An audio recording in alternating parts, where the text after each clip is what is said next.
parziali e fra poco entreremo in sala.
Si sa che il cinema è arte di sintesi, ma il documentario è arte di sintesi della sintesi. Quindi in una parola noi dobbiamo esprimere 100 parole, ma questa parola deve avere la stessa portata, lo stesso fascino, esercitare lo stesso fascino, provocare le stesse reazioni che provocano 100 parole. Io adesso così improvviso un esempio, dico, no? Spero di rendere l'idea. Poi, per quanto riguarda la scelta della tematica, ma lì di tematiche ce ne sono così a getto continuo. No? Basta sedersi un attimo, pensare alle esperienze passate, quindi anche alla vita partigiana, ma anche alla mia vita giovanile, di famiglia, che eravamo una famiglia povera, ripeto, papà perseguitato politico, quindi con poco lavoro quando poteva e dove poteva, e quindi soffrivamo la fame, abbiamo sofferto anche la fame. Quindi uno si rifà a tutta questo blocco di esperienze e cerca in mezzo a quello che più si avvicina al proprio carattere, alle proprie idee, alla propria idea sociale, politica, morale, eccetera, eccetera. Sociale soprattutto. Questo è il fatto. Allora, si rintraccia un'idea, poi si incomincia a pensarla, si incomincia a come realizzarla, ma soprattutto come realizzarla nella famosa sintesi di cui ho parlato, perché quella è la grande difficoltà del cinema documentaristico. Ci vuole una tecnica di grande semplicità, non semplicismo ovviamente, ma di grande semplicità. Bisogna calcolare di parlare, che si parla al calzolaio sotto casa e al Presidente della Repubblica e a Shakespeare. Questo è il mandato, diciamo, no? E quindi sta in questo poi elaborare, ragionare e ridurre da 1000 pagine a 2 pagine.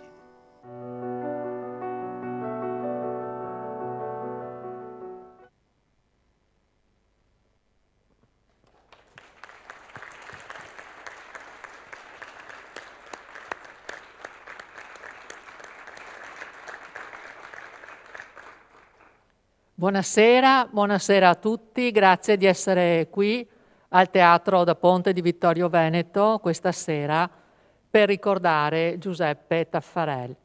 Tanti auguri a Giuseppe Taffarel, perché oggi è il 1° marzo. E il 1° marzo del 1922 nacque Giuseppe Taffarel, quindi oggi avrebbe compiuto 100 anni.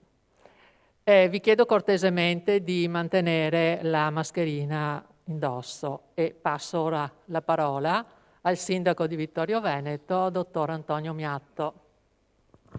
Grazie Antonella, buonasera a tutti, benvenuti a Vittorio Veneto. Io sono davvero contento di essere qua questa sera, di partecipare a questa serata, perché ritengo sia veramente doveroso ricordare la figura di Giuseppe Taffarel. Io resto molte volte colpito dal fatto che noi non abitiamo una pianura opulenta, abitiamo un territorio che per gran parte è un territorio duro, è un territorio povero, e resto colpito del fatto che pur essendo così riesce ogni tanto a produrre grandi anime, spiriti eletti come quello di Giuseppe. Giuseppe era una persona fortemente dotata, ma anche dotata di caparbietà sufficiente per portare a compimento quelli che capiva essere la sua inclinazione, sia nel comportamento civile che nella sua vita artistica. Ha descritto un mondo che conobbi anch'io moltissimi anni fa e che fu proprio questo mondo a farmi decidere di venire a risiedere a Vittorio Veneto e a operare a Vittorio Veneto, proprio su quei posti che abbiamo visto dove la vita era grama, dove la vita era dura. E mi piacque molto quella volta e pensavo che quel mondo fosse una necessità fissa, inderogabile nel tempo. E invece è passato quel mondo, è passato Giuseppe e sono passato anch'io con la mia professione che non ha più avuto quel substrato che avete visto con i vostri occhi. Quindi è un dovere ricordare l'opera di Giuseppe Taffarel che ci permette di rigustare ancora quei tempi, quella vite. Grazie.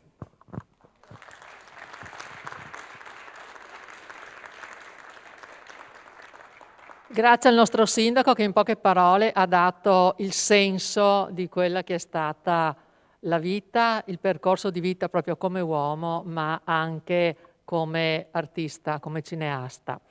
A me il compito questa sera di fare tutti i ringraziamenti e i saluti di rito.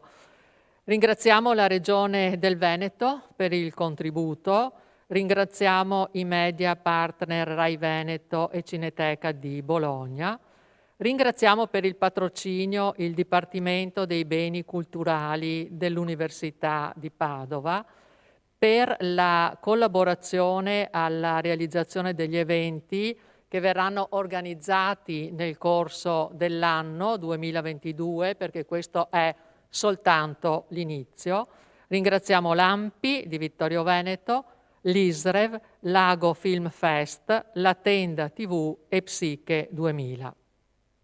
Oltre a questo devo dirvi che il fatto di aver cominciato a pensare, a ragionare, a lavorare intorno alla figura di Giuseppe Taffarel ha creato una rete virtuosa tra Vittorio Veneto e i comuni che come lui amano e hanno conosciuto questo regista. Ringraziamo quindi il comune di Valbrenta, ed è presente qui questa sera con noi l'assessore alla cultura Stefania Lazzarotto. Sempre del comune di Valbrenta sono arrivate Cinzia Zonta dell'associazione Adotta un terrazzamento e Daniela Pesavento dell'associazione Amici del Museo. Inoltre ringraziamo il comune di Auronzo e questa sera abbiamo qui con noi l'assessore alla cultura Paola De Filippo Roia. Questi comuni, insieme al comune di Belluno, ci hanno concesso il patrocinio per la mostra che verrà inaugurata il 9 aprile qui al Teatro da Ponte alle 10:30. E sapete per quale motivo il 9 aprile? Michela? Il 9 aprile perché è la data in cui è mancato Giuseppe Taffarel. Quindi ricordiamo i 100 anni dalla nascita e i 10 anni dalla morte di questo nostro illustre concittadino. La mostra è una mostra che verrà allestita all'interno di Palazzo Todesco, già stiamo lavorandoci, ed è una mostra che vedrete sarà davvero bella, interessante, emozionante, coinvolgente. Palazzo Todesco che nel corso di questi anni ha saputo trasformarsi e variare la sua offerta culturale, perché da contenitore di opere di pittura è riuscito ad inventarsi delle straordinarie mostre di fotografia ed approderà con questa dedicata a Giuseppe Taffarel con una mostra per la settima, dedicata alla settima arte. E la mostra verrà inaugurata appunto qui al Teatro da Ponte in un momento in cui prevarranno rispetto alla serata di questa sera, in cui tratteremo più specificatamente il ruolo di Taffarel come regista, come autore, come grande professionista. All'apertura della mostra invece andremo a definire e a descrivere quello che è un aspetto più familiare, colloquiale di Taffarel uomo. Lo stesso 9 aprile, alla sera, a Belluno ci sarà un momento dedicato sempre a Taffarel, a cura dell'ISBREC, e la presidente dell'ISBREC, Paola Salamon, ci manda questa sera i saluti e mi ha chiesto appunto di estenderli a tutti voi. Poi a cura dell'AMPI avremo il 23 aprile la proiezione della Resistenza nella Marca trevigiana con il dottor Umberto Barison e il 24 aprile la conferenza a cura del professor Daniele Ceschin. Quindi tutta una serie di eventi che si svilupperanno non soltanto a Vittorio Veneto, ma anche ad Auronzo, a Belluno, in Valbrenta, in questi comuni appunto che stanno mettendo a punto il loro programma per il ricordo e la valorizzazione di questo nostro concittadino Giuseppe Taffarel. Io adesso chiamerei qui Michela Taffarel, la figlia, e voglio ringraziare, non salirà sul palco, vero Michela, ma la vogliamo ringraziare, la moglie che è qui presente di Giuseppe, Luana Fantini in Taffarel.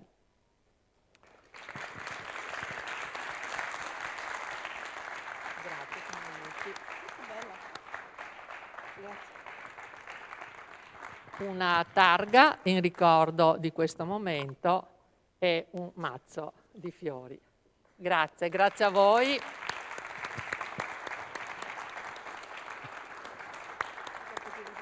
Grazie a Michela, grazie alla mamma. Noi vi siamo sicuramente grati perché il lavoro che è stato fatto ha avuto un punto di partenza fondamentale, che è stato il rapporto, la collaborazione, la condivisione di un progetto con la famiglia. Io ora passo la parola per iniziare con questo momento di approfondimento al professor Manlio Piva dell'Università di Padova. Grazie. Grazie, buonasera a tutti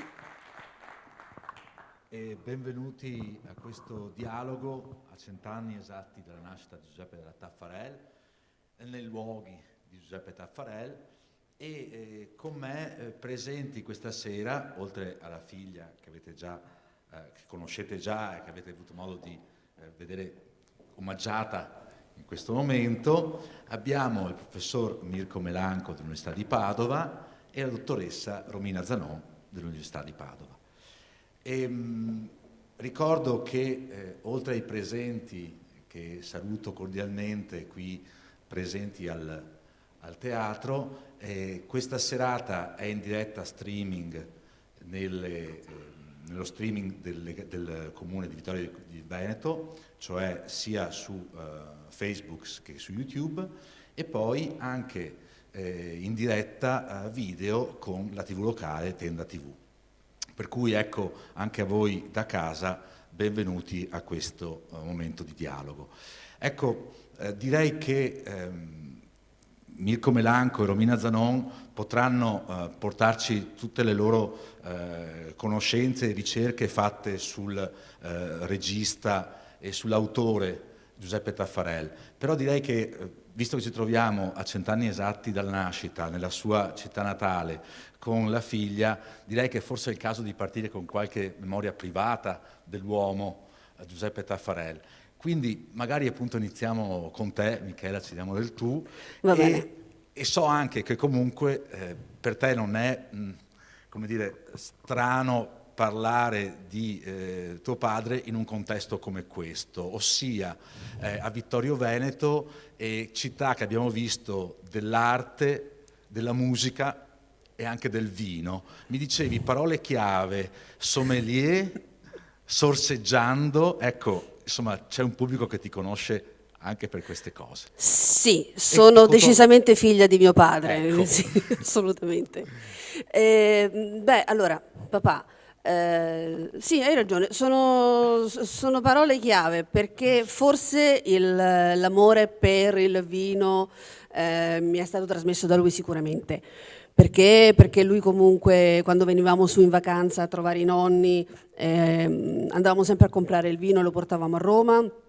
A Roma con mio nonno da parte di mamma aveva una vigna e quindi produceva il suo vino e quindi ho sempre avuto questa alcolicità che mi girava un po' intorno, mettiamola così. Da lui credo di aver imparato, prima l'ho sentito proprio giustamente nella sua intervista, ad avere anche imparato poi a parlare in maniera semplice, sintetica. Sintesi della sintesi è un mantra che mi è entrato nella testa da anni, ma appunto di parlare in maniera semplice dal Presidente della Repubblica alla più semplice persona. Infatti io dico sempre, quando registro sorseggiando, che io mi rivolgo alla signora Maria, chiunque essa sia, perché il vino, che è una grossa, buonissima e bellissima, però deve essere trasmesso in maniera semplice. Poi essere vissuta con una personalità così a volte ingombrante non è stato sicuramente semplice. Non vuol dire che sia stato particolarmente complicato, ma non è stato semplice, perché comunque per quelli qui, e grazie a tutti per essere qui, anzitutto grazie a tutti per essere qui, e grazie, scusatemi, mi sono un po' emozionata, e grazie comunque alla Giunta Comunale per la targa e per i fiori, grazie mille Sindaco Miatto e Antonella Uliana, grazie mille veramente. Chiunque abbia conosciuto papà sa che non era una persona di facile approccio, compagnone, amichevole, disponibile, anche socievole, ma non di facile approccio, nel senso che dovevi andargli a genio, altrimenti era un po' difficile riuscire a superarlo. Detto questo, vivere con lui che ha frequentato cinema, teatro, televisione, letteratura, con mamma che frequentava comunque la RAI, quindi ho vissuto in un tourbillon di persone che mi sono passate intorno, che ho conosciuto, intravisto, ci ho chiacchierato pur da piccola, però ho chiacchierato con persone che adesso uno dice importanti. Beh, forse un po' di feedback me l'ha lasciato, sì, e quindi, come dicono tante persone, loro dicono che sono diventato un animale da palcoscenico e che me la cavo abbastanza. E a proposito di animali da palcoscenico, abbiamo visto alcune immagini mentre parlavi di un documentario di tuo papà, e forse su questo qualcosa puoi dirci, no? Allora, a proposito di minori. sì. Il papà era molto abile nel abilitare la famiglia nei suoi documentari, quindi ha usato me, ha fatto interpretare a me, mamma, i nonni, eccetera. Qui è Legna da ardere e io avevo 3 anni, perché lo dico anche nel film, sono io, pannoloni al vento, come si suol dire. E, sinceramente non mi ricordo di averlo neanche girato, forse ero troppo piccola. Sicuramente. Però ogni volta che mi vedo mi viene da ridere, e mi piacerebbe tanto riuscire a rintracciare quel bambino che faceva mio fratello, però mi sono resa conto che nei documentari di papà non ci sono mai titoli di coda e di conseguenza non ho mai saputo chi fosse quel bambino. Lì si chiama Enzo, non so neanche se si chiamasse Enzo, probabilmente sì, perché visto che papà è figlio del neorealismo sicuramente il nome sarà stato reale. D'altra parte anche a me mi chiama Michela, quindi sicuramente il nome è reale. Però poi quando vedo questo documentario, che è uno dei pochi, viene raramente trasmesso, mi piace molto, perché l'idea di questi 2 bambini che stanno da soli sulla spiaggia, che si arrangiano a passare la giornata così, raccogliendo legna per la famiglia, ma anche divertendosi e facendo passare il tempo Enzo verso la sorellina, lo trovo molto commovente. Quindi questa sera lanciamo anche un chi l'ha visto a Enzo, vediamo di magari rintracciare questa persona. Ma senti, rispetto alla realtà di oggi, di questi luoghi, tutta la zona che ormai sta diventando patrimonio UNESCO, è diventata patrimonio UNESCO, con questa economia così cambiata rispetto a quella che raccontava tuo papà. Ecco, cosa direbbe secondo te oggi, o cosa insomma proverebbe rispetto a queste cose? Per come l'hai conosciuto, insomma... Ma allora, sarebbe stato sicuramente contento probabilmente della trasformazione del territorio, in quanto per farlo conoscere al di là dei luoghi piccoli, per andare fuori dalla provincia, diciamo. Un po' meno forse per quello che può comportare riguardo alla natura questi cambiamenti, perché lui nei suoi documentari è sempre stato fortemente ecologico, green, ecco, usiamo un termine moderno, molto green. C'è un'intervista, mi pare che è quella che ha fatto con Melanco, con Mirko, che dove è su in cima al Visentino e dice: ecco, qui c'era tutto prato sfalciato eccetera, adesso c'è solamente bosco e stanno rovinando tutto quanto. Sì, ecco, appunto, grazie. E quindi era molto attento alla rovina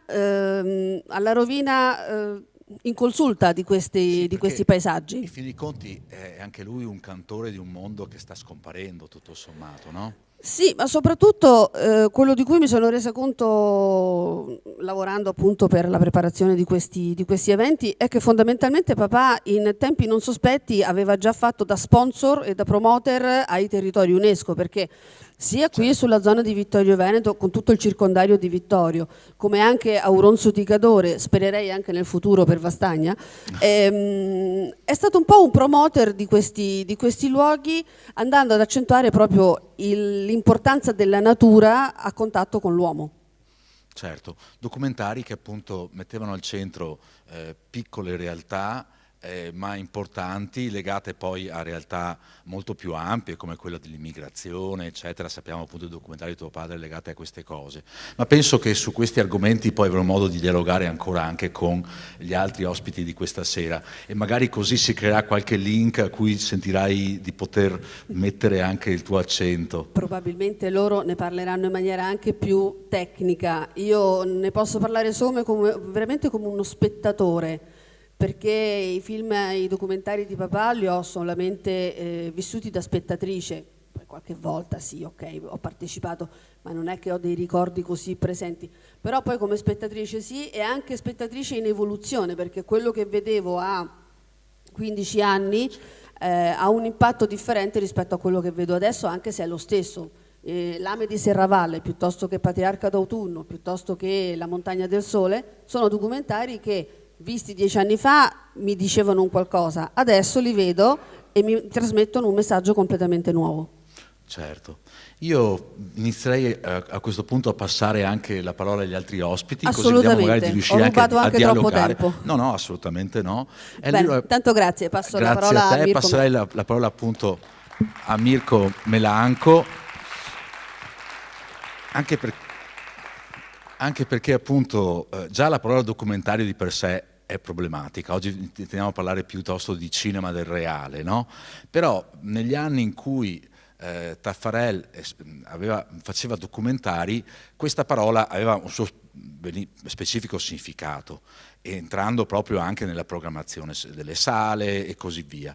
Per cui Mirko, ricordo che il tuo intervento appunto era il titolo Documentare la realtà con professionalità e coraggio, il cinema documentario di Giuseppe Taffarel, e lascio a te la parola e ecco, entriamo più nel tecnico e nel... Ricordo 10 anni fa esatti, quando era nostro ospite della Regione Veneto dell'Università di Padova, ci siamo incontrati a Villa Settembrini a Mestre e questo signore è entrato con la sua forza, con il suo coraggio, con la sua determinazione, con la chiarezza espositiva di uno che può dire le cose legate al reale.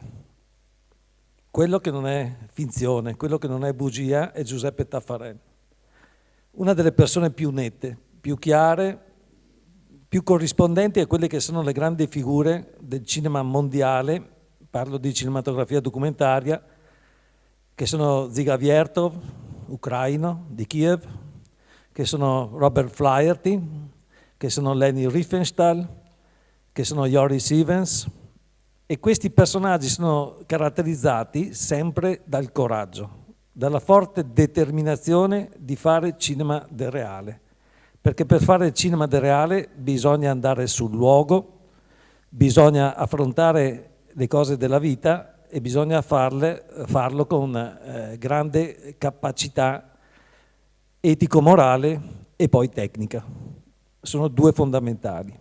Ma io, prima di entrare nello specifico di questo lavoro del documentarista, vorrei dire che c'è una lunga, importante strada solcata da un tappeto rosso che parte da Roma e passa per San Pietro di Felletto, Rodolfo Sonego, col quale Giuseppe Taffarel nel 1946 è partito per Roma, in momenti diversi, ma poi lì si sono trovati e hanno fatto il primo documentario con un veneziano, Glauco Pellegrini, Ceramiche Umbre, nel 1949, perché loro hanno imparato attraverso questo che era l'assistente di Pellegrini, Glauco Pellegrini è l'assistente di Pasinetti, e quindi si sono trovati con subito dei professionisti, ma che erano legati dal fatto che si erano incontrati sulle montagne qui del Cansiglio per combattere la guerra. Rodolfo Sonego, lo sceneggiatore dei film di Alberto Sordi,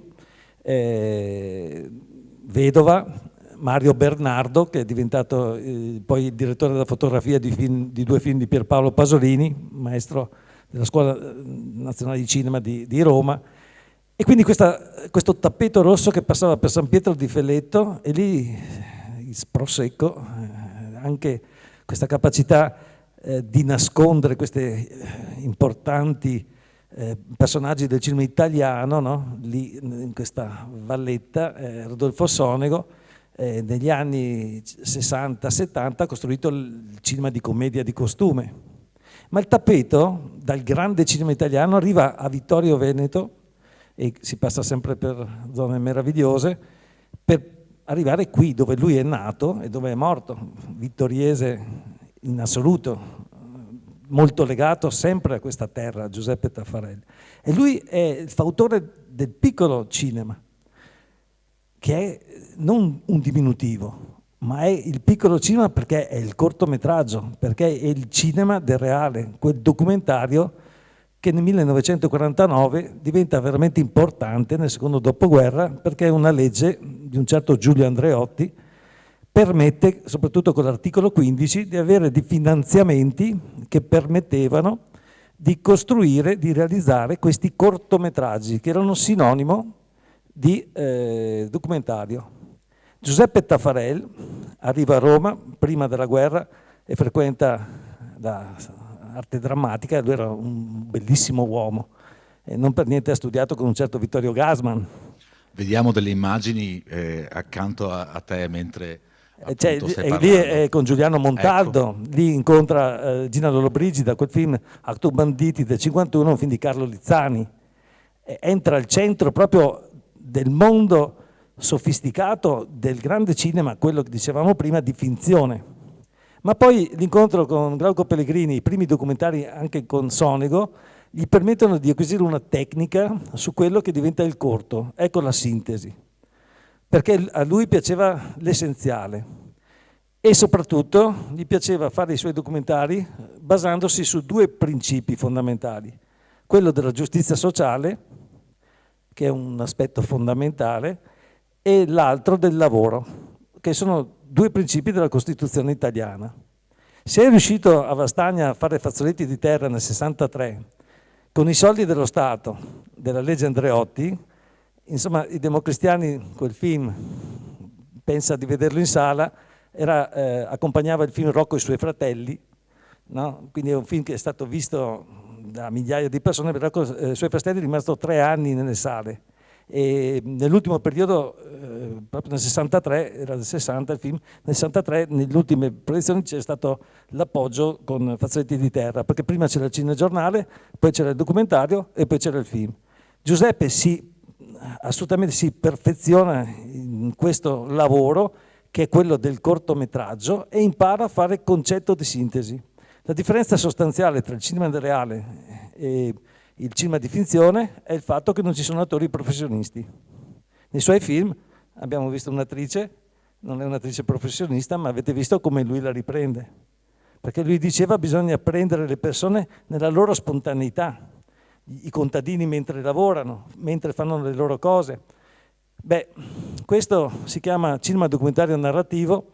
Tutto è nato nel 1920 con Robert Flaherty, con l'americano Robert Flaherty, che ha incominciato a narrare, raccontare attraverso i cortometraggi la storia di questi eschimesi. Ecco, quel metodo è un metodo che utilizza anche la finzionalità, perché in certi momenti non si poteva riprendere un igloo ai tempi di Flaherty e quindi taglia l'igloo per fare in modo di vedere come una famiglia si comportava all'interno dell'igloo. Ecco, se non riteniamo purissimo questo modo di riprendere, dobbiamo comprendere che Giuseppe Tapparella ha fatto proprio questo, ad esempio con un grande film, il suo forse più importante, Fazzoletti di terra, girato a Vastagna, dove gli attori protagonisti del film non sono realmente moglie e marito. Quella non è la loro vera casa. È tutto costruito grazie al fatto che quel racconto che Taffarel sceneggia, scrive, diventa film per emozionare fortemente il pubblico e lo fa anche attraverso l'uso di una voce narrante, questo suo grande collaboratore che è Roberto Natale, che costruisce un fraseggio psicologico all'interno di un film che rappresenta comunque la socialità dei contadini di una terra povera nel nord Italia, quando tutti puntavano in quel periodo al boom economico, all'Alfa Romeo a Milano, la Fiat a Torino, e si pensava che il nord fosse fortemente arricchito. Invece lui va a scoprire le sacche della povertà nel bellunese, nel trevigiano, Barba Giovanni, che abbiamo visto quelle bellissime sequenze di Vittorio Veneto, girava tutti i suoi film qui sopra. Abbiamo riconosciuto i luoghi proprio qui attorno al teatro. Tutto questo è proprio una sua caratteristica. Lui lascia il cinema di finzione, aveva anche lavorato come sceneggiatore a dei film di botteghino, ha fatto 15 anni, come diceva sempre lui, 15 anni di apprendistato. Dopo, quando ha capito come funzionava il montaggio, che è fondamentale lavorare, perché il linguaggio cinematografico è soprattutto il montaggio e il documentario è soprattutto montaggio, è meno sceneggiatura, perché non ci sono gli attori, quindi non bisogna scrivere il copione, non bisogna scrivere le battute. E poi era bravissimo a prendere i suoi personaggi e farli stare nel loro presepe e farsi raccontare attraverso la loro gestualità, attraverso le cose che sapevano veramente fare, quello che loro sapevano fare. E allora qui si parla, un parolone, di cinema antropomorfico. Ritorniamo a Luchino Visconti che nel 1943 scrive un importante articolo sulla rivista Cinema e anticipa tutto quello che sarebbe stato il neorealismo, in un momento ancora di fascismo, ma l'Italia stava perdendo la guerra. E che cos'è questa parolona? È il saper cogliere la bellezza, l'attimo fuggente del gesto naturale. L'attore del neorealismo è un attore che non usa la recitazione, che non usa più l'arte drammatica, ma è un qualcuno, un qualcosa, perché anche le cose sono molto importanti, il paesaggio, che per Giuseppe era fondamentale. Pensiamo all'Alpino della Settima, non è solo la storia di questo che ricerca il corpo del padre, è anche una visione delle Dolomiti che solo Giuseppe Taffarel è riuscito a fare. Non le ha rese protagoniste, ma le ha inquadrate con il delirio della Prima Guerra Mondiale, che ne è corrispondenza piena. Antropomorfismo, l'uomo all'interno di un paesaggio che è coerente con la coscienza del proprio spirito. Insomma, rendere il reale attraverso una costruzione che ne rendesse al massimo le potenzialità. Vedo appunto la famosa discesa della croce, e sì certo, ma la croce, la slitta appunto, in cui questa caduta non era prevista, tra l'altro, ma che poi sfruttò perché effettivamente rendeva ancora meglio l'idea di questo. Ma quando siamo andati a trovare questo signore qua, questa è l'intervista che ho fatto, sì, con lui, Giuseppe aveva 89 anni e questo signore qui è suo coetaneo, un mese in più, un mese in meno. Ma sai cosa, Giuseppe? Perché quella era il vecchiotto. Allora il vecchiotto e io ho detto, ma quanti anni aveva? Ne avevo 70 o 75. Sì, ma gli ho detto, ma tu Giuseppe ne hai quasi 90, ma noi siamo giovanotti rispetto a questo qua che veniva su Io sono andato con lui perché io ho avuto la fortuna nella mia vita di piacere a queste persone qui, e io con Rodolfo Sonego, con Cecilia Mangini, con Luigi Di Gianni sono diventato subito amico, perché siamo diretti. Forse sono meno accademico, come diceva Luigi Di Gianni, dei professori che ha conosciuto, ma tu non sembri un professore universitario. Ma forse anche un lato legato proprio anche alle tue circostanze di vita, perché sì, in fin dei conti, come dicevi prima, io sono nato e cresciuto dall'altra parte del Visentin, e quindi io sono di Valmorel, dove è stato girato La Montagna del Sole, lì sul Monte Corre, ma Vittorio è l'altra parte di quello che so io.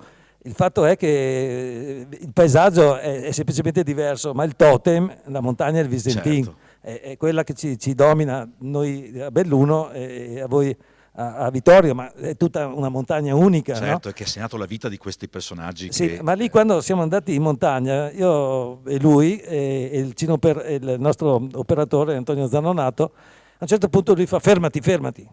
Io, la strada che va sul Visentin, mi fermo, scendo e dico, poi lui di una velocità pazzesca, perché guardate che era difficile stargli dietro lui sui sentieri, a 89 anni, ma io che sono un montanaro, che mi piace, facevo fatica, perché lui è veramente una persona di forza. Luana prima di partire mi fa, sta attento a mio marito, era io che dovevo stare attento a lui, no? Lui che doveva stare attento a me, credo, perché la cosa era la forza fisica, ma lui ha detto fermo qua. Io scendo e faccio, cosa c'è Giuseppe? Qua che ho messo il treppiede. Come hai messo il treppiede? Qua hai fatto le riprese per la Montagna del Sole, vedo che questo è il paesaggio. No. Io qui ho messo il treppiede, ho messo il fucile e ho sparato. E cosa hai fatto? C'era un nazista, meritava. Caspita. Io, che sono figlio di un capo partigiano, che ho frequentato Sandro Pertini, Perdite Brunetti e tutta una serie di partigiani importanti, perché mio papà era un capo partigiano, e io non avevo mai sentito parlare con questa determinazione del fatto. E poi quella sera, qui il 4 di marzo di 10 anni fa, io sono uscito e sono andato a mangiare lì in una trattoria vicino a casa vostra. Entro lì e faccio, sono qui l'amico di questo, c'era il manifesto suo, e questo signore mi fa, io sono qua da Vittorio Veneto tanti anni, ma Giuseppe Taffarelli, sì, lui è venuto qua dentro e ha sparato. Se vieni su di sopra, c'ho il mobile ancora con il proiettile. Cioè, Giuseppe Taffarelli ha bruciato la casa. Giuseppe Taffarelli non è neanche nei registri dell'ANPI, perché Catin lui aveva fatto talmente tante cose importanti da solo che avevano paura delle rappresaglie dei nazisti, ma gli stessi componenti dell'ANPI, come ha detto qui quella sera la responsabile dell'ANPI 10 anni fa, che ha presentato Giuseppe. Quindi quando parlo di coraggio, parlo di un coraggio indomito, di una persona che ti guardava negli occhi, e quelli che così, che sono della scuola di Sergio Amidei, dei grandi del cinema italiano, coloro che hanno fatto il neorealismo, non sopportano di frequentare idioti. Questa è la cosa, non perdere tempo con un imbecille è una cosa che proprio non esiste nelle loro corde. Beh, direi, Mirko, che nel tuo caso vediamo che è difficile distinguere appunto l'opera di Taffarel dalla sua umanità, dal suo essere con un certo carattere, eccetera. E quindi è anche difficile distinguere fra le memorie personali e la sua opera, ma è proprio questo che fa parte di un dialogo che facciamo proprio su Giuseppe Taffarel quest'oggi. Andrei adesso avanti con questo ragionamento con Romina Zanon, che è appunto dottoranda presso il Dipartimento dei Beni Culturali dell'Università di Padova, che di Taffarel si sta occupando e ci potrà parlare proprio di questioni. Io leggo come ti sei presentata la conversazione di questa sera, tra lirismo estetico e narrazione neorealista, la costruzione del fotogramma nel cinema di Giuseppe Taffarel. Quindi andiamo proprio nello specifico, diciamo, estetico della costruzione dei suoi documentari. Prego allora a te la parola, Romina. Grazie. Io purtroppo non ho conosciuto Giuseppe Taffarelli in prima persona, ma solo attraverso le testimonianze e le interviste raccolte negli ultimi decenni, ma soprattutto attraverso i suoi film, film che percorrono, come diceva prima il professore, la via aperta dal neorealismo, questo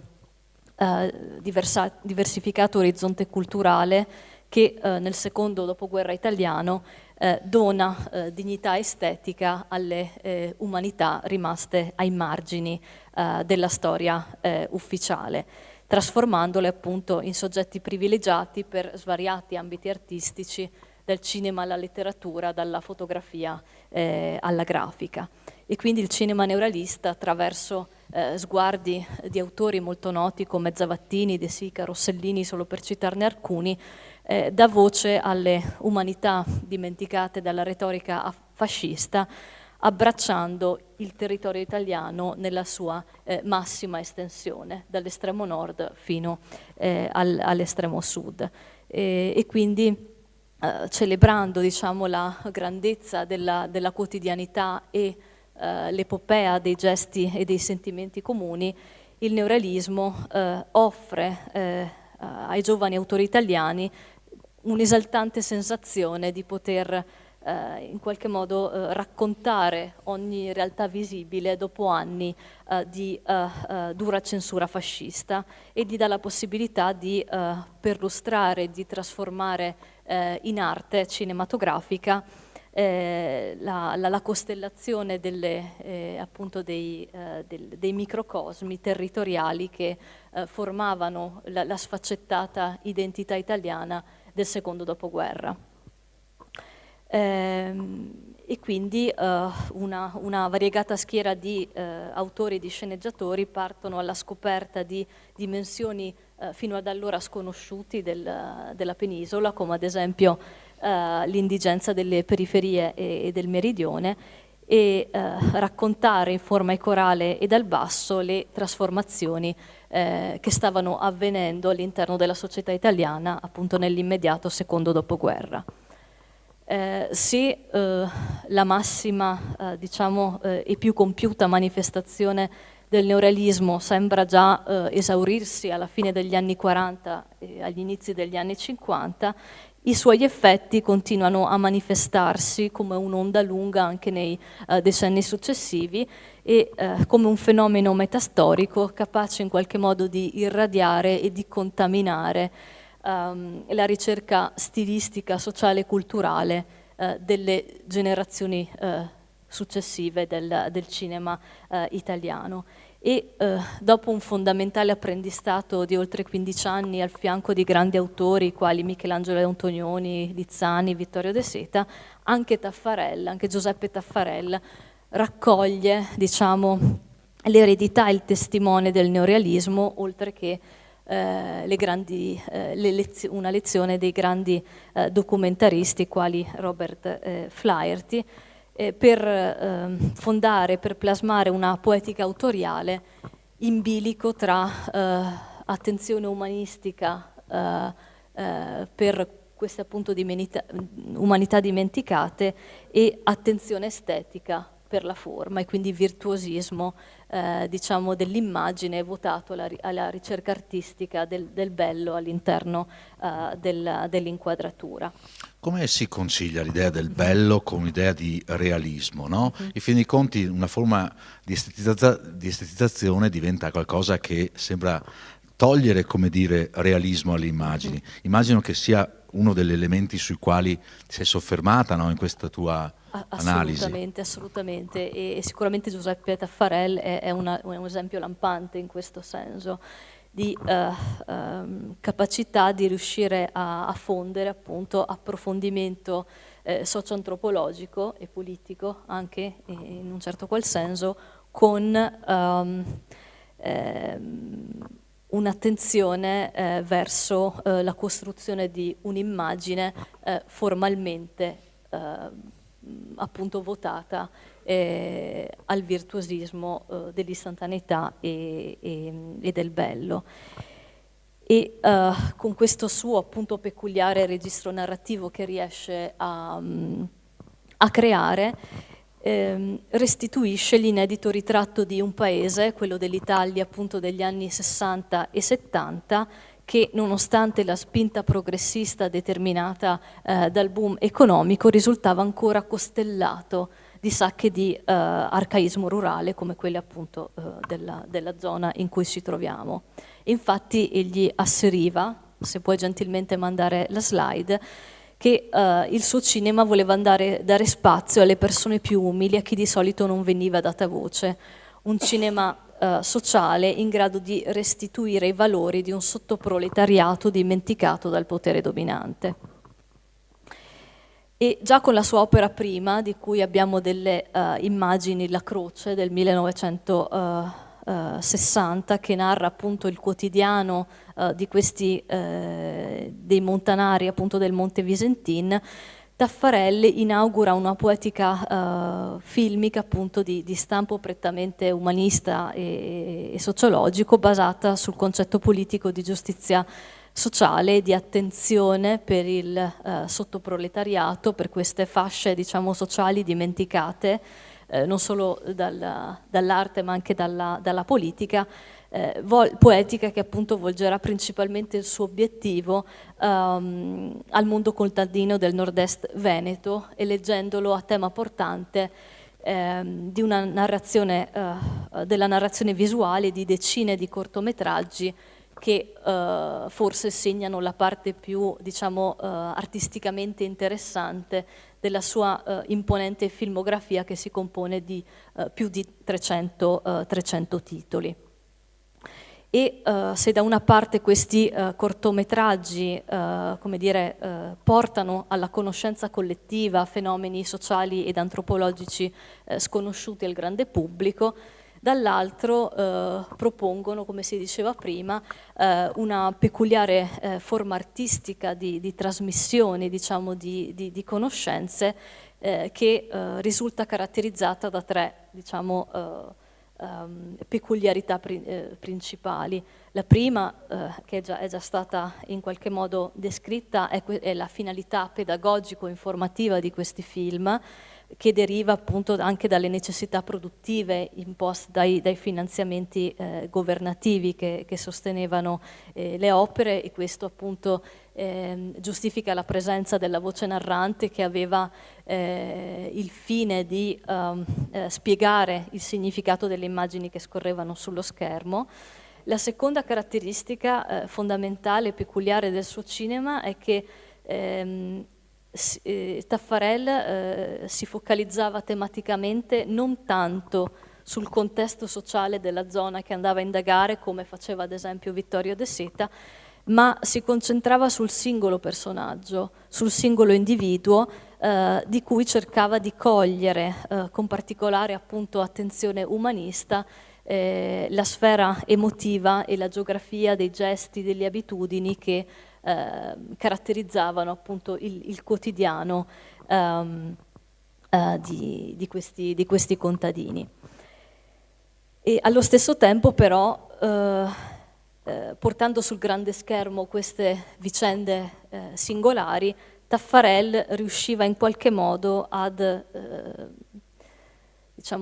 afferrare i fili che legavano la vicenda, la piccola storia dell'uomo comune alla grande storia dell'umanità, e quindi è riuscito con il suo cinema a inserire singole e marginali vicende esistenziali in quel caleidoscopio di storie cinematografiche narrate dal cinema documentario di stampo verista, inaugurato appunto nel secondo dopoguerra. Quindi, se posso permettermi, di storie particolari si creavano poi delle narrazioni universali. Assolutamente. Posso chiedere una curiosità? Mentre ascoltavi queste cose, Michela, sia da parte di Mirko Melanco che di Romina Zanon, notavo a volte espressioni diverse sul tuo volto. Che effetto ti fa sentire parlare del lavoro di tuo padre in questi termini? Ti ci rivedi, ti ci ritrovi? Hai qualche valutazione tua? Ma ti dico la sincera verità, mi impressiona molto sentire parlare così del lavoro di papà, perché la mia visione del lavoro di papà, come dicevo prima, è da spettatrice e da figlia.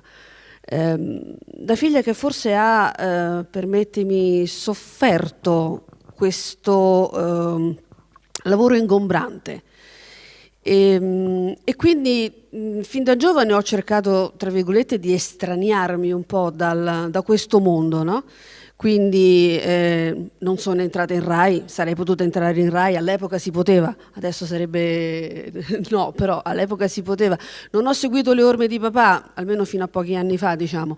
E quindi sentire questi concetti così importanti, così ben spiegati e così antropomorfici, mi è piaciuta tantissimo questa parola, me la devo scrivere perché è bellissima, mi fa una certa impressione, nel senso ne vado fiera, ne sono fiera, sto diventando sempre più fiera del lavoro di papà, più di quanto non sia mai stata dai 18 anni in su, ecco, ma sono passati tanti anni dall'epoca, quindi devo dire che da quando papà si è trasferito, da quando si sono trasferiti qui a Vittorio ho incominciato a vederlo sotto l'altro aspetto, quindi sotto l'aspetto della persona riconosciuta, della persona di un lavoro riconosciuto, e ho cominciato a guardare tutti i suoi lavori con occhi diversi da quelli di figlia, ma di spettatrice capace di valutare. Ho apprezzato tantissimo e continuo ad apprezzare sempre di più il lavoro che ha fatto, non tanto per il lavoro, ma per quello che c'è stato dietro, perché lo so, non ha mai ceduto a compromessi, non è mai andato a compromettere la sua etica, la sua morale, la sua statura morale, non l'ha mai compromessa per niente e per nessuno. Il suo fiero orgoglio l'ha sempre mantenuto fino all'ultimo momento, e è tutto quello che traspare nei suoi documentari, perché i suoi protagonisti comunque sono fieramente orgogliosi, seppur nella povertà, seppur nella vita grama, seppur nei sacrifici, sono comunque orgogliosi, sono se stessi, ed è sempre quello che è stato papà. Non ha mai ceduto un centimetro, vero? Sì. Grazie. E ripasserei la parola a Romina. Prego, il microfono è lì, Mirko. 2 anni fa è uscito un mio libro che si chiama Cinema tra contaminazione del reale e politica, per la Fondazione Ente dello Spettacolo di Roma. E l'operazione che dovevo fare io era di dare la giusta collocazione a Giuseppe Taffarel. E quindi è un libro di 400 pagine che racconta quanto c'entra la politica con la cinematografia documentaria e il cinema del reale, perché si può essere politici o apolitici nel fare il documentario, e entrambe le cose hanno fornito grandi autori di cinema. Ma un paragrafo all'interno di una storia del cinema è dedicato a Giuseppe Taffarel, e quella è la sua dignità, che si possa parlare di Flaherty, che si possa parlare di Joris Ivens, che si possa parlare di Leni Riefenstahl, ma che si deve parlare allo stesso livello di Giuseppe Taffarel. Quando è stata scritta una storia del documentario qualche anno fa, sì, vi riferivo a Pra, immagino. c'era una nota nella quale appare uno dei 300 più documentari che ha fatto Giuseppe, dedicato alla caccia all'uccellino, il capanno, e è menzionato Giuseppe Taffarel nella storia del documentario italiano. Questa è una cosa che io, nel momento in cui ho conosciuto Giuseppe, ho cominciato a vedere i suoi documentari, sono andato alla Cineteca Lucana, a Oppido Lucano in Basilicata, e mi sono visto dei documentari che non conoscevo suoi sul mondo del sindacato, sul mondo del lavoro. Ho visto dei film che mi hanno sbalordito per la profondità di sguardo, e come dicevo prima, lui faceva questi film con i soldi forniti dal Ministero della Democrazia Cristiana, sempre per quel concetto che il lavoro è sempre al centro dei suoi film, insieme a quella giustizia sociale che è una fondamentale. Però per fare questo non è semplice, farne 300, capisci? È stato di una forza, è riuscito a sfruttare il grande gatto per fare il topolino, che alla fine è riuscito a superare il grande gatto, capito? Certo, passando la parola... L'astuzia. Certo, passando la parola a Romina Zanon, il riferimento che facevi è sicuramente quello a Adriano Apra, con la breve ma veridica storia del documentario italiano, e anche poi Bertozzi, e comunque Apra per il fatto che fra i pochi documentaristi, come dire, che lui cita volentieri, appunto, c'è proprio Taffarel, e poi ne evidenzia le caratteristiche anche citando alcuni suoi documentari. Quindi anche qui, oltre che nel libro di Bertozzi, insomma, emerge questa importanza. Romina, lasciamo di nuovo la parola a te per l'altra parte del tuo intervento, prego.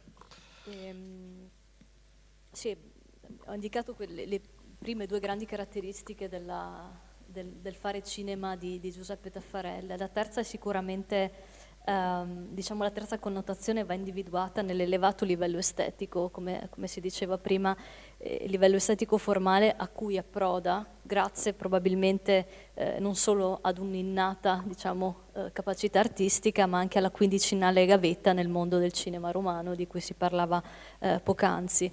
Un livello estetico che riguarda sia il girato, quindi la formazione, la composizione o meglio del fotogramma, sia la pratica del montaggio, quindi del mettere in sequenza le inquadrature. Quindi dovendo comprimere la narrazione nel limitato spazio temporale del cortometraggio, Taffarel era tenuto, come si diceva, ad operare una sintesi essenziale dei contenuti sia narrativi che visivi, come si legge nella citazione che tra l'altro lo stesso Taffarel, abbiamo sentito dallo stesso Taffarel a inizio serata, dove si dice che appunto se il cinema è arte di sintesi nei confronti della letteratura scritta, il documentario, e con documentario intendeva il cortometraggio, è arte di sintesi della sintesi. Quindi in qualche modo è costretto ad adottare una metodologia operativa che gli permettesse di come dire, racchiudere in un girato di circa 10 minuti delle storie estremamente dense dal punto di vista umano, insomma. E una sintesi che appunto richiedeva immagini fortemente significative e ben strutturate dal punto di vista della composizione, la cui realizzazione imponeva a sua volta un attento studio preventivo dei luoghi e della realtà sociale dei personaggi e conseguentemente, come diceva prima il professore, una progettualità precisa delle scene che si traduceva nell'utilizzo di una sceneggiatura, o meglio di un soggetto molto esteso con delle indicazioni precise su quelle che dovevano essere le azioni dei personaggi, azioni ovviamente che dovevano rispondere a quella che era la loro realtà quotidiana. E quindi ogni elemento del suo cinema doveva rispettare quello che era il paradigma neorealista della verosimiglianza, quindi tutto doveva essere aderente al vero e restituire nella sua profonda essenza la sfera sociale ed emotiva dei protagonisti che decideva di seguire con la sua macchina da presa. Ed ecco perché, come si diceva prima, la scelta di adottare attori non protagonisti, ma persone del luogo che rispondevano tout court a quella che era la storia che decideva di raccontare. E nel suo cinema prendiamo ad esempio Fazzoletti di terra, di cui dovremmo avere una sequenza. Restituisce la realtà, come si diceva prima, con estrema semplicità e con una immediatezza narrativa priva di intenti metaforici. Ad esempio abbiamo visto pochi secondi fa questo bellissimo primo piano che cerca già di individuare le caratteristiche principali dei personaggi e di accentuarne le peculiarità. Stessa cosa fa ad esempio quando attraverso riprese ravvicinate, come in questo caso delle mani screpolate dei contadini o primi piani appunto del viso colto nel momento di massimo sforzo in gesti appunto come questo. Ma seppur votate diciamo ad un modello verista della rappresentazione, le sue immagini in movimento aprono anche a momenti di diciamo maggior poesia, di maggior lirismo. Infatti in molti cortometraggi appunto di stampo neorealista Taffarel riesce in qualche modo anche a far parlare il silenzio che dominava appunto queste zone, riesce a far parlare il vuoto, il paesaggio antropomorfico di cui si parlava prima e a nobilitare attraverso queste riprese in primissimo piano i gesti quotidiani della gente umile, riscoprendo appunto abitudini e funzioni in elementi all'apparenza insignificanti.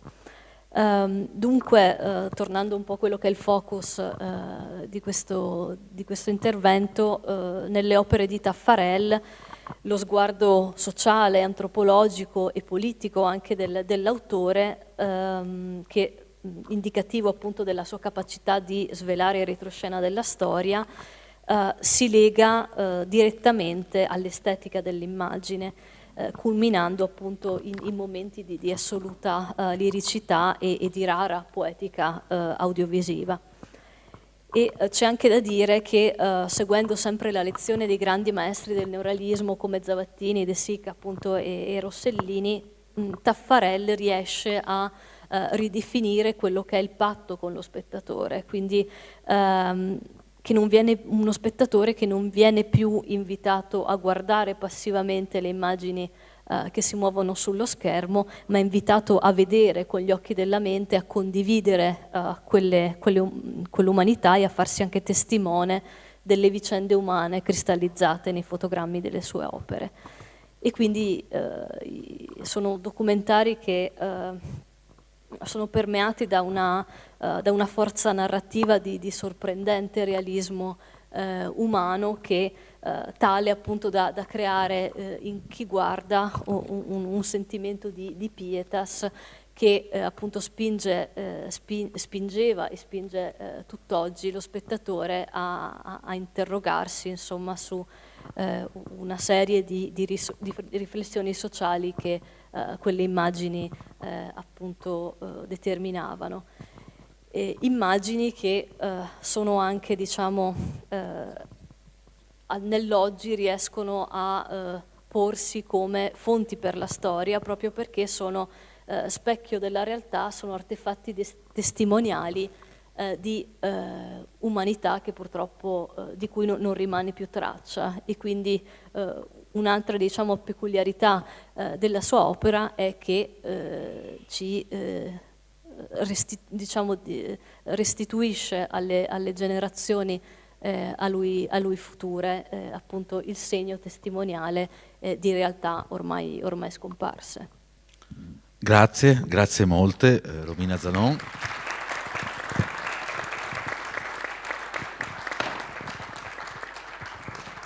Avremo, spero, modo dopo di fare ancora qualche passaggio fra di noi, fra di voi, qui al Teatro da Ponte, però abbiamo anche un collegamento della Cineteca di Bologna, e quindi do la parola adesso, la regia poi mi darà indicazioni. Comunque il prossimo collegamento è con, scusate ma io devo sempre cambiare i miei occhiali oppure mettermi a distanza, appunto Andrea Meneghelli, eccolo qui, lo vediamo adesso collegato. Buonasera Andrea, buonasera da Conegliano, ti sentiamo benissimo, che è responsabile dell'archivio film della Fondazione Cineteca di Bologna e che ci, visto che è anche stato prima citato, fra virgolette poni dare voce a chi non ce l'ha, appunto una frase di Taffarel, e la lezione di Taffarel, cineasta del presente, e un'intervista inedita. A te la parola, grazie di essere qui questa sera con noi, Vittorio Veneto. Grazie a voi, mi dispiace anzi di non essere fisicamente in vostra compagnia e me ne scuso. Ringrazio il Comune di Vittorio Veneto per questo invito e ringrazio soprattutto, non finirò mai di ringraziare la famiglia Taffarel, Luana Fantini, per la fiducia e l'affetto che sempre hanno dimostrato nei confronti della Cineteca di Bologna. Cineteca di Bologna, nella mia persona, conosce Taffarel nel 2009. Scusate, faccio una breve premessa. Succede perché io Taffarel non l'avevo praticamente mai sentito nominare all'epoca.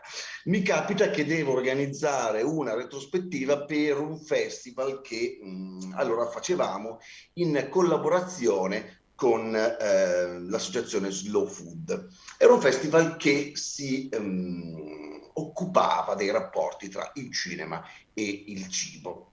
Io questa retrospettiva la volevo fare andando alla ricerca di documentari del passato che esplorassero il cibo dalla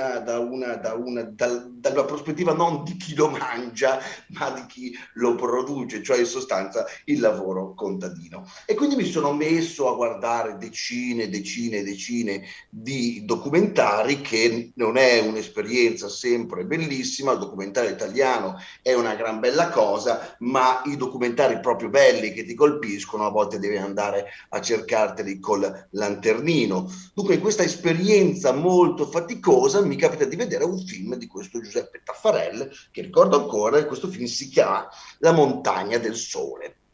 E dico, vabbè, però guardo altri film, alcuni belli, non suoi, guardo altri film di altri registi, alcuni belli, alcuni brutti, alcuni molto brutti. Poi mi capita un altro film che si intitola Il contadino che viene dal mare.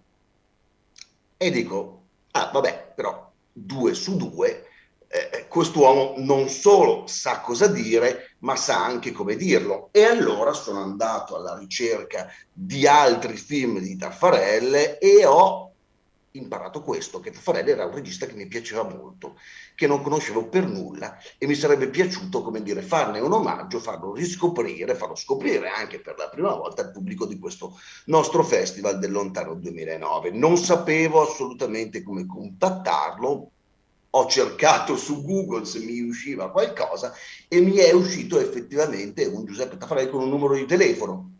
Sarà lui o non sarà lui? L'ho chiamato ed era Giuseppe Taffarel che mi rispose, gli spiegai tutta la situazione e mi rispose, diciamo così, in modo cordiale ma prudente.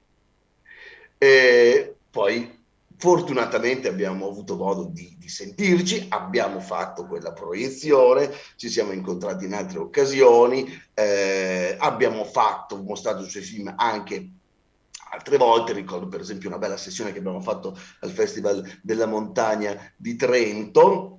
Lui è venuto a Bologna assieme alla moglie e in quell'occasione abbiamo fatto anche un'intervista improvvisata, un'intervista filmata, che è rimasta lì nel cassetto per vari motivi, perché sostanzialmente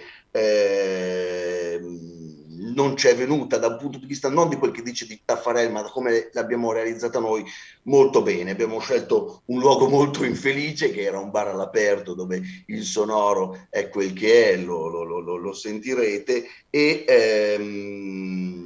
poi l'ho fatto parlare per un bel po', per un'oretta e mezza abbondante, ricordo. Lui davvero ebbe una grandissima disponibilità. Tragicamente, come avviene in alcuni casi, una ventina di minuti dell'intervista, la parte finale, poi è sparita, non fu registrata sul nastro dal nostro giovane operatore, e naturalmente io mi ricordo come quei 20 minuti perduti, come il momento in cui Taffarel ha detto le cose più fondamentali, ma questo chiaramente fa parte della leggenda. Quindi vi voglio, come dire, proporre alcuni stralci di quell'intervista, di quella conversazione, sperando nel perdono appunto per una qualità che è quella che è, soprattutto per quanto riguarda il sonoro. Partemmo per dirvi da molto lontano, si è fatto cenno prima al fatto che nel 42 Taffarel va a Roma per frequentare l'Accademia d'Arte Drammatica. Noi siamo partiti addirittura da prima, siamo partiti da quando faceva la filodrammatica a casa con una certa presunzione, diceva lui, nel mettere in scena Shakespeare e mettere in scena i tragici greci. Ne abbiamo, è già stata detta questa cosa prima sul dare voce a chi non ce l'ha. Lo disse anche a noi, lo disse anche a me, ci sembra un momento centrale di quella conversazione, di quel dialogo, che pregherei la regia di mandare. Ma no, ma questo è in genere, cioè io ho sempre cercato di dare voce a chi non ce l'ha, in sintesi, no? Tu non hai voce, sei il popolo, ma del popolo sei l'ultimo, non hai voce, non hai visibilità. No. Allora, anche per una questione mia ideologica, voglio dare voce a chi non ce l'ha, anche al più miserabile, e voglio vedere che cosa ha dentro, voglio vedere come vive, come pensa. Ecco perché è un po' il tema dominante dei lavori miei. Ecco, come dire, questa conversazione va avanti in maniera cronologica, con degli aspetti che sono stati ricordati anche precedentemente, la lotta partigiana, il ritorno a Roma, la frequentazione di amici soprattutto, ma non solo, della cerchia veneta. È stato ricordato Rodolfo Sonago, Mario Bernardo, a cui non cineasta si aggiunge anche il pittore Giulio Turcato. L'esperienza con Pellegrini e Sonego, con la casa di produzione Lux Film alla fine degli anni 40, a partire dalla fine degli anni 40, per questi documentari, dove lui racconta cosa facevi, dice facevo l'aiuto e anche tutto il resto, facevo il trovarobe, il segretario, l'amministratore e il rompiscatole per ricordare quell'esperienza. Nel 1946 poi la sua prima esperienza di attore pagato ricordava Pian delle Stelle, un film di Giorgio Ferroni che lui ricordava malissimo, diceva un film pertigiano fatto da ex repubblichini di Salò, ne uscì una cosa tremenda, e poi l'esperienza invece che ricorda con grandissimo affetto, che ricorda come il vero grande film sulla lotta partigiana, che è Actum Banditi con Gina Lollobrigida, dove si trova non solo a fare l'attore, ma si adatta anche a fare altri mestieri. E vorrei che mandassimo in onda, chiedo alla regia di mandare in onda il pezzo sulla Lollobrigida. Sì, vabbè, ma si fa sempre un po' tutto, no? Per esempio il fotografo di scena. Il fotografo di scena è importante in un film, perché ti dà la documentazione fotografica per tutta la pubblicità, per l'immagine statica è importante, no? E Civirani si chiamava, uno di... E niente, ha piantato tutto, è tornato a Roma perché non lo pagavano, perché c'erano pochi soldi. E allora che fa, ma che non fa? E dico, guarda, a Carlo Alizzani, guarda, io ho una buona Rolleiflex, la so adoperare abbastanza bene da dilettante, se vuoi dico no, posso, no, ci pensiamo. E per una quindicina di giorni ho fatto il fotografo di scena. E mi diverte perché la Lollobrigida diceva che i migliori primi piani fotografici in fotografia che aveva avuto glieli avevo fatti io. Ce li hai ancora? Sì, ancora ne ho. E perché? Perché ho trovato un trucchettino, aumentavo leggermente l'esposizione, allora sbianchi un po' di più, i brufoletti se ne vanno, capito? Le ombre si attenuano e lei si vedeva bene, i primi piani si vedeva bella, capito? 15 giorni, poi è tornato il fotografo, hanno risolto, è tornato lui, ha ripreso in mano, ma si faceva un po' tutto. Mirko Melanco ha accennato prima anche a un'esperienza da parte di Taffarel nel mondo della sceneggiatura. Gli feci anche una domanda a questo proposito, gli chiesi cosa si ricordava di questa esperienza da sceneggiatura, e lui mi parlò soprattutto di un film barbarico del 59 che si chiama appunto Il terrore dei barbari, proprio uno di quei film di ambientazione avventurosa, di ambientazione medievale, dove salta fuori un personaggio assolutamente inaspettato, e chiederei di mandare il contributo, che si chiama Leone. No, un po' che film ha sceneggiato. Io sono uno che ha dato il via, ha dato la stura a quella serie di film di ambiente barbarico, questi polpettoni enormi, no? Spettacolari, con questi barbari che si ammassano a sciabolate, le solite cose, no?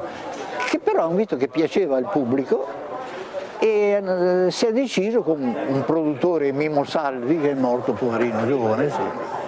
Abbiamo deciso di fare uno di questi, si parlava in giro, no? C'era stato uno che aveva fatto un documentario su queste cose, e allora io ho sceneggiato questo film che è stato realizzato col titolo di Il terrore dei barbari, regia di Campo Galliani, che è stato al primo posto degli incassi in America per i film di categoria, per quella categoria, cosa che mi ha stupito moltissimo, perché poi piaceva, no?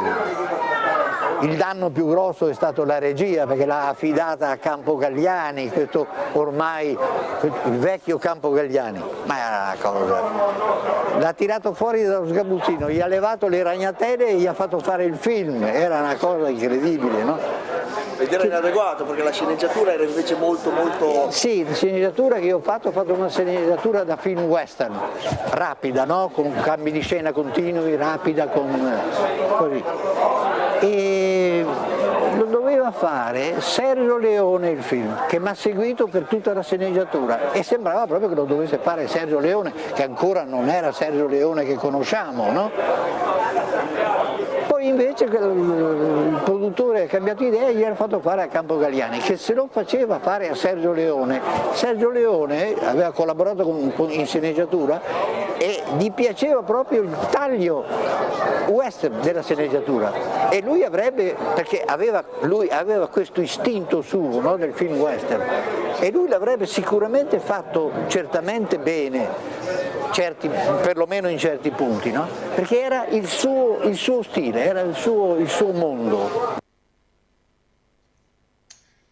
E poi abbiamo cominciato anche a parlare del suo passaggio ai cortometraggi documentari, a partire dal 1960 con La Croce, che fu un grande successo e che gli permise poi anche, come dire, gli fu per lui un trampolino di lancio che gli permise questa lunga carriera nel cinema documentario che portò a grandissimi film e che fu però non solo una carriera trionfale, ma che fu anche una carriera per certi aspetti di lotta con i produttori, anche dovuta anche al carattere di Taffarel, che non era persona molto disponibile ai compromessi. Un piccolo contributo su quello che ci dice a proposito dei produttori.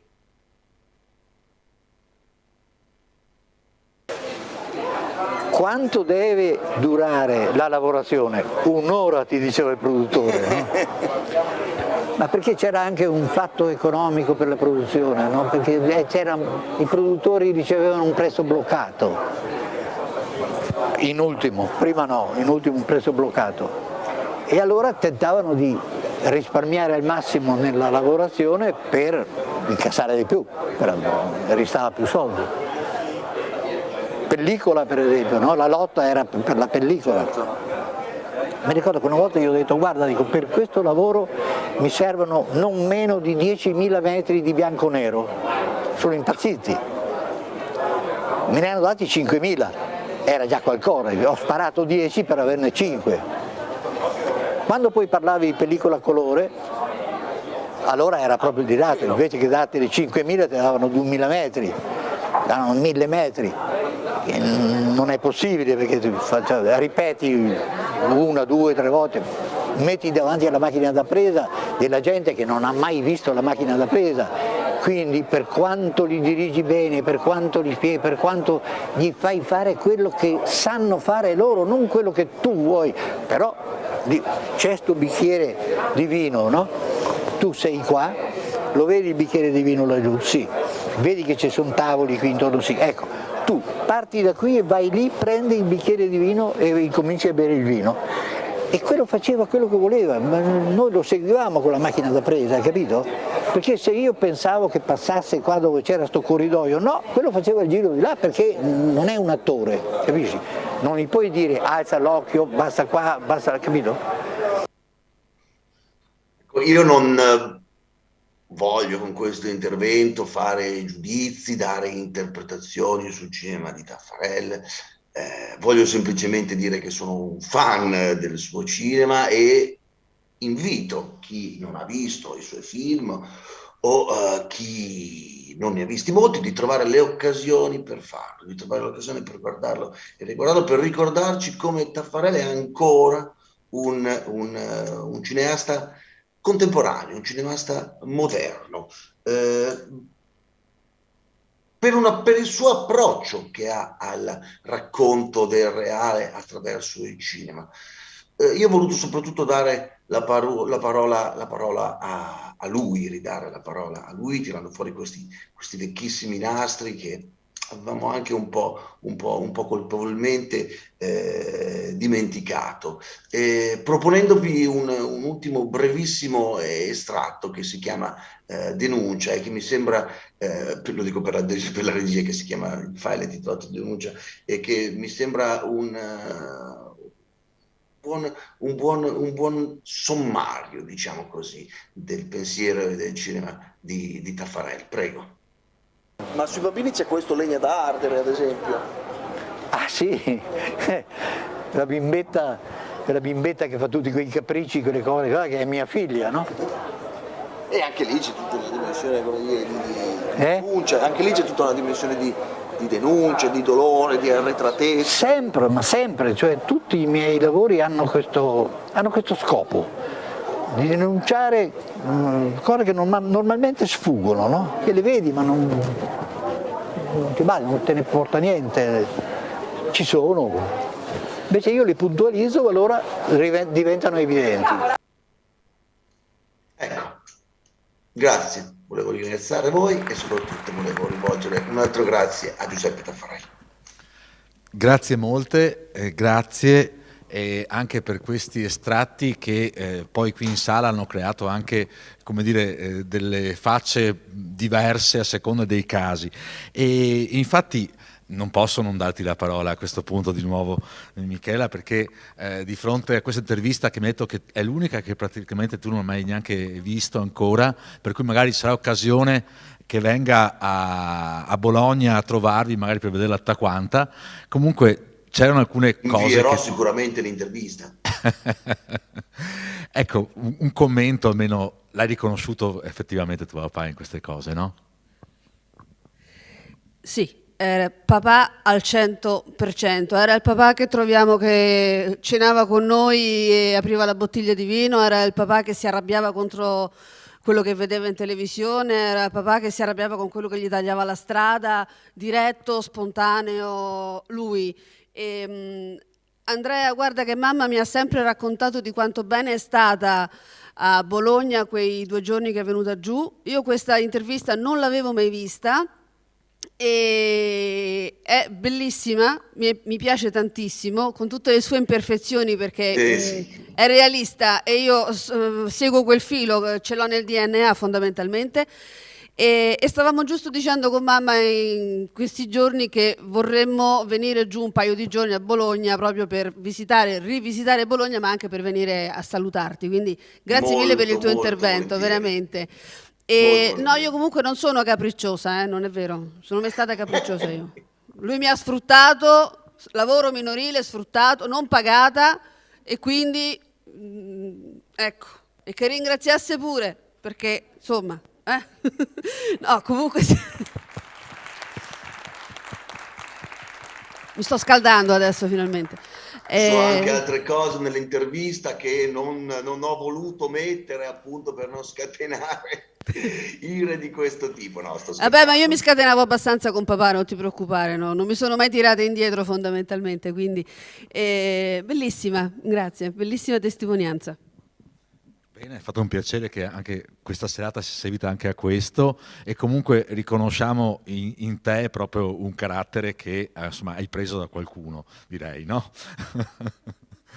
Non so appunto se possiamo trattenere ancora Andrea da Bologna. In ogni caso c'è una questione che forse potremmo un attimo cercare un po' di capire, anche magari passandoci la parola anche qui in teatro, cioè che è emerso forse piuttosto bene tutta l'opera di Taffarel legata diciamo, alla denuncia sociale e così via. Un po' meno forse la parte dei suoi documentari legati proprio agli anni della Resistenza, eccetera. Forse Mirko su questo volevi aggiungere qualcosa, oppure magari Andrea se aveva qualche elemento che magari poteva estrapolare a memoria dall'intervista, così proprio al volo. All'epoca non avevo visto tantissime cose, quindi preferivo soprattutto parlare delle cose che avevo visto. Ad esempio non parla di resistenza, ma parla comunque di guerra, uno dei suoi più grandi film che per me è Un alpino della settima, che è un film che ha anche una profondità, un dolore umano incredibile. No, è un altro film adesso che mi sovviene, che mi viene in mente, di cui parlammo diffusamente, è il film su Monte Grappa, il film sull'eccidio, sull'impiccagione dei partigiani al Monte Grappa, che è un film fortissimo, dove l'impiccagione è messa in scena in questo modo, diciamo, molto traslato, molto simbolico. Vengono appesi dei fiori e fatti, dei mazzi di fiori e fatti dondolare laddove i partigiani furono impiccati. E lui, ricordo che mi disse che quella scena, per quanto così simbolica,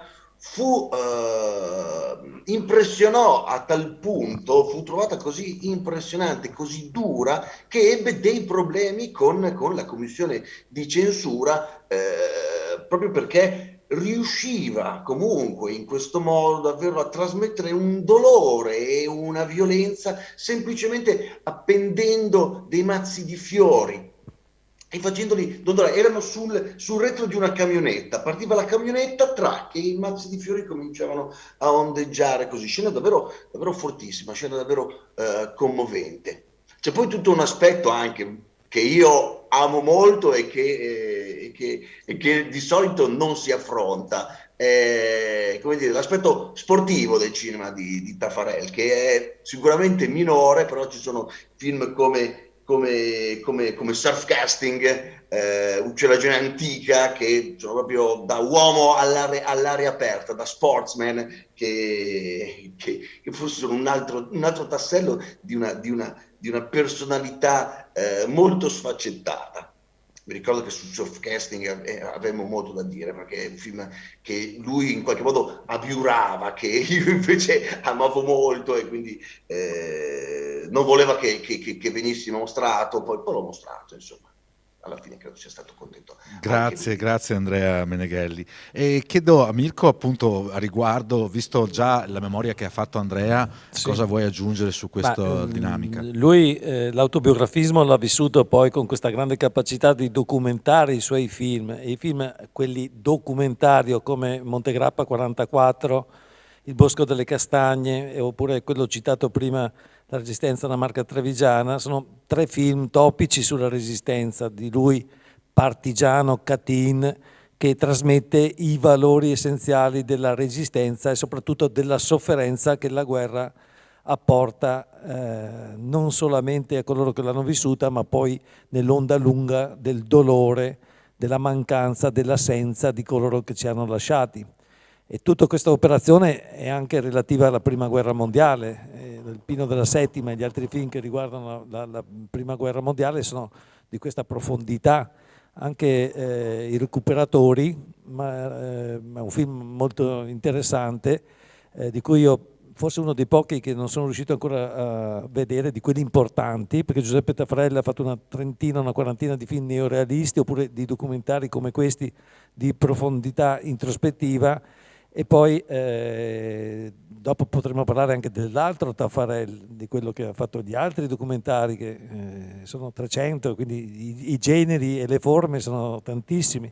Però ritorniamo alla Resistenza. Lì il Bosco delle Castagne a Belluno, Montegrappa, nella zona del Montegrappa, il Vicentino e tutto quello che è stato Bassano di Grappa, e qui la marca trevigiana. In tutti e 3 lui è andato alla ricerca del concetto più importante, che è quello della giustizia sociale, che è alla base della guerra partigiana. Quello c'è, poi c'è la sofferenza di coloro che sono caduti, poi c'è anche il racconto di fatti che, come ha detto bene Romina prima, Taffarel va a circuire dal punto di vista psicologico, mentre il suo grande amico Vittorio De Seta costruiva questi affreschi sociologici in Sicilia, ancora prima di Taffarel, anche se loro hanno un film topico che li ha portati insieme, uno da Vittorio Veneto, l'altro da Palermo, sono arrivati a Roma. Hanno la stessa età, uno del 22, De Seta del 23, si sono incontrati e hanno visto Nettezza Urbano di Michelangelo Antonioni. Hanno detto: adesso torniamo là dove possiamo fare il cinema del reale, perché se vuoi fare il cinema del reale devi tornare nella tua terra, andare dalle persone che conosci, soprattutto quelli che lui ha raccontato così bene, gli ultimi. E così De Seta è tornato, Ma De Seta era ricco di famiglia, vendeva i campi e si faceva i film senza necessità di avere la produzione statale, che invece, come abbiamo detto prima, da Reggio Andreotti, Giuseppe Taffarel ha sempre avuto la necessità, lavorava con la Documento Film, lavorava con la Lux Film, e quindi queste altre case di produzione documentarie necessitavano di fondi statali. Invece riesce, in questa operazione culturale di grande profondità, di far passare alla produzione da Lux Film film che interessavano a lui. È quello che abbiamo detto prima, ed è questa la cosa fondamentale. E quelli sulla Resistenza sono centrali nella sua filmografia, proprio per il fatto che sono anche autobiografici, ma lui mai si cita, mai lui filtra questa che è la grande storia e la narra poi con gli aspetti psicologici che coinvolgono le persone che l'hanno sia vissuta ma anche l'hanno subita, e questo è un fattore importantissimo della filmografia di Taffarel. Grazie Mirko Meranco. Chiedo a Romina se rispetto alla intervista che il spezzone intervista che abbiamo visto questa sera ti è emerso, sono emersi altri elementi sui quali insomma stai studiando dell'opera di Taffarel, se hai, come dire, avuto delle conferme o qualcosa che prima non hai detto ma che ti parebbe il caso di aggiungere a questo proposito. No, forse un riferimento Il microfono per cortesia. Sì, forse un riferimento sempre per quanto riguarda il tema della resistenza e della lotta partigiana, quanto si diceva precedentemente in merito a Pian delle Stelle, un film di finzione legato alla stessa tematica, ma realizzato con un registro visivo e narrativo totalmente diverso, e che diciamo nonostante diciamo l'impianto cinematografico che ha dato vita al film, non è riuscito a cogliere diciamo il fenomeno della resistenza nella sua essenza storica, essendo appunto anche legato ad un registro attorale ancora ancorato ad una diciamo ad un fare teatrale, insomma, quindi molto lontano dal registro neorealista appunto adottato da Taffarel. Beh, quando si parla di resistenza e di film sulla resistenza, a me viene sempre ovviamente in testa quel grande finale di Paesà di Rossellini. E vorrei chiedere a questo punto, magari anche come forma di conclusione, poi diranno anche dalla regia che tempi abbiamo. Di solito si dice che si fa un po' fatica a parlare della guerra e dei momenti appunto difficili della vita con i familiari e così via. Mirko all'inizio della serata ci diceva che in realtà lo fa fermare con la jeep in un posto in montagna e dire no, qui ho messo, cosa dicevi, il trepiedi per sparare al nemico.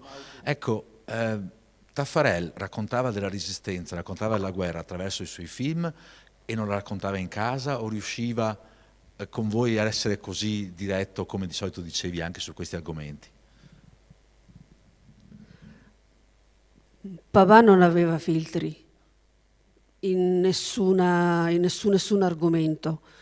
E io mi ricordo che a casa avevamo i pezzi forse di Alpino della Settima, quindi gli scarponi che aveva trovato l'Alpino della Settima, ce li avevamo a casa messi lì, pezzi di repertorio adesso si dicono, però erano veramente quello che avevano trovato durante la registrazione, durante la realizzazione del documentario.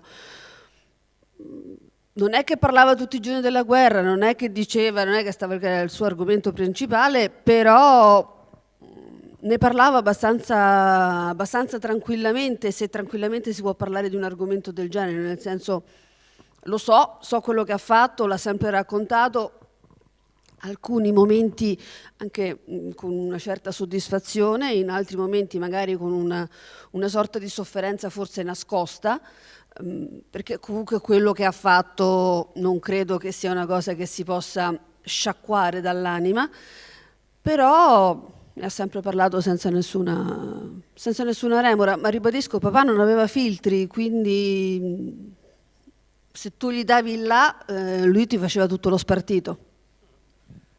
E infatti Andrea annuisce, perché in effetti è andata così anche quel giorno a Bologna, giusto?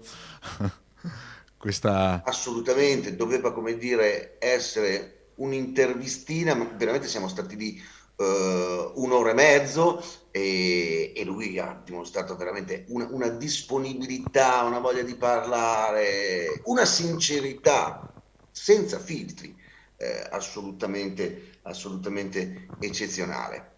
Come dire, non aveva problemi anche a sparlar male di qualcuno, dice delle cose su Indro Montanelli, ad esempio, che non riferirò in questa sede. Insomma, ci sono anche, ricordo, anche dei separietti abbastanza gustosi, abbastanza croccanti, non so come posso dire. Abbiamo già affrontato tanti aspetti, credo che un altro grande aspetto sia il fatto che davvero Taffarel era regista della montagna, regista di un amore enorme per la montagna, che dimostra in moltissime sue opere, e che riesce a colpire me, che sono invece assolutamente un uomo di pianura, e quindi non oso pensare quanto colpisca e quanto possa emozionare delle persone che la montagna, invece, a differenza mia, ce l'hanno nel sangue. Ecco, lascerei ancora la parola a Mirko, che voleva appuntare un'altra Sì, questione. no, devo dire una cosa importante, che quando faccio le lezioni di cinema del Reale, sono 63 ore ogni anno, da ottobre a gennaio. Quest'anno sono 140 persone tra coloro che erano in presenza e coloro che erano in remoto. Sono 140 ragazzi di tutta Italia, perché non sono solamente all'Università di Padova veneti, e io quando mostro i film di Taffarel ho un Auditel, ma poi quando vengono all'esame io do sempre un argomento a piacere, il 60% mi porta a Giuseppe Taffarel, per cui io conosco Giuseppe Taffarel in una profondità di sguardo dei giovani, che è una cosa quanto piace al futuro di noi stessi. Quindi una modernità. E poi volevo dire un'ultima cosa, che appunto il 9 aprile, che è il giorno mesto della morte di Giuseppe Taffarel, oggi è il giorno della vita e il 9 aprile sarà il giorno della morte. A Belluno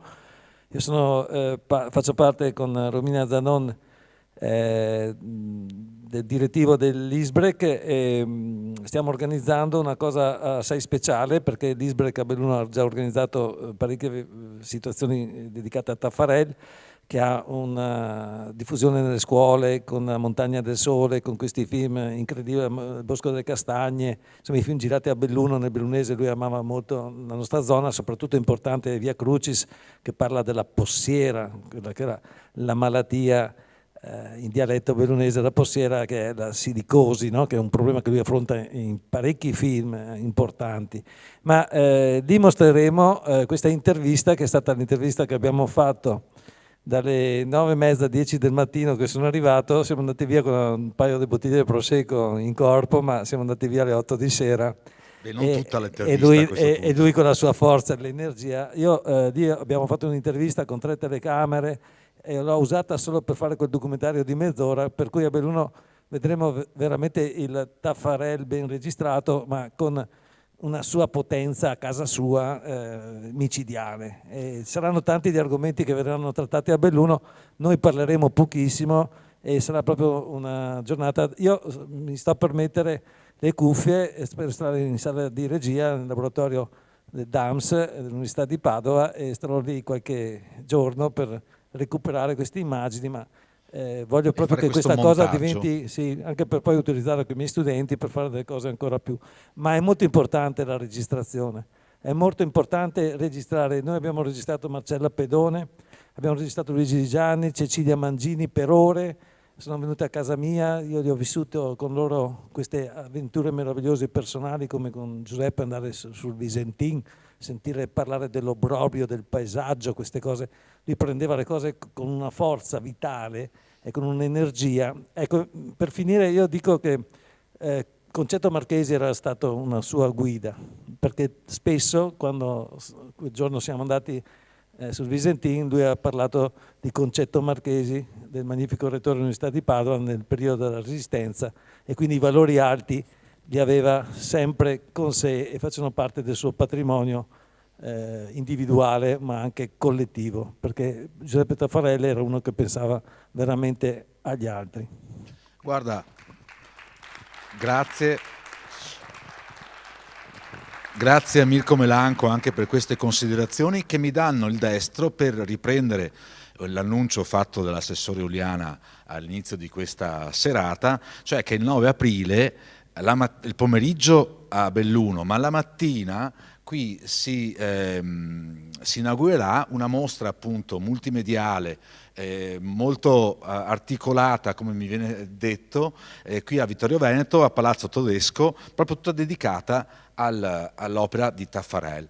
Quindi ecco, invitiamo i presenti qui, inviterei Andrea da Bologna, se ancora ci ascolta, ciao, e inviterei quelli che ci ascoltano e che ci guardano da casa via streaming a venire a quel vernissage della mostra dedicata a Taffarel. E naturalmente avremo lì i familiari, avremo lì Michela, avremo lì la moglie, e quindi insomma con questo non ci eravamo messi d'accordo con che chiusura fare, ma io appunto riprendo ringraziando Andrea da Meneghelli dalla Cineteca di Bologna, grazie di essere stato con noi.